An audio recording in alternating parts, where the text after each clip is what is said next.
Cela faisait 5 ans qu'il n'avait pas mis les pieds dans cet hélicoptère.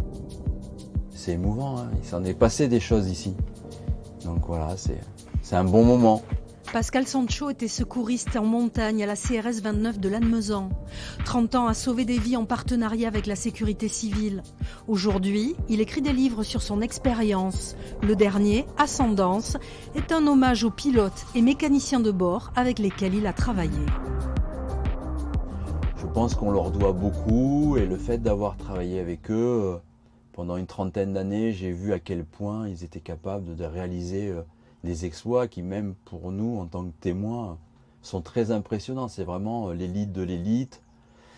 Ils travaillent en toute discrétion, avec totale humilité. Ils n'en font jamais une gloire. Et je pense que leur rendre hommage, pour moi, dans mon aventure littéraire, était une évidence. Au pied de Dragon 64, 3 générations de pilotes. Claude Clochard a bientôt 85 ans. Instructeur dans l'armée puis à la sécurité civile, Clo-Clo comme on l'appelle, est l'un des héros du livre.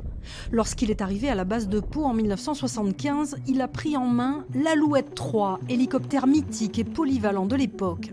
À ses commandes, Claude a sauvé de nombreuses vies. Il a même fait avancer le secours en montagne dans ses techniques. Je me rappelle que lorsqu'on allait à Gavarnie, on ne faisait pas moins de 20 heures par semaine et une dizaine de secours. Donc il est vrai qu'il y en avait pas mal.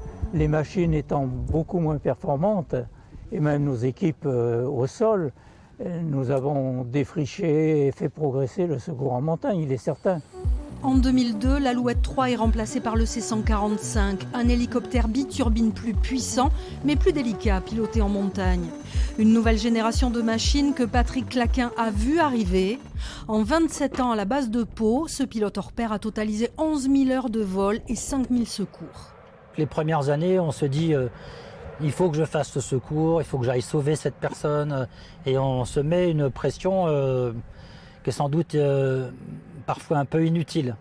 Et avec le temps, le but de la mission, c'est de sauver la personne qu'on va aller chercher, bien sûr, mais c'est surtout de ramener tout le monde. Pour ses 60 ans, la base de Pau attend son nouvel hélicoptère en 2023. Un appareil modernisé pour des secours plus rapides dans un environnement particulier. Et moi, ce qui m'intéresse, c'est vraiment la technicité dans le pilotage. Maintenant, je prends énormément de plaisir à travailler en montagne.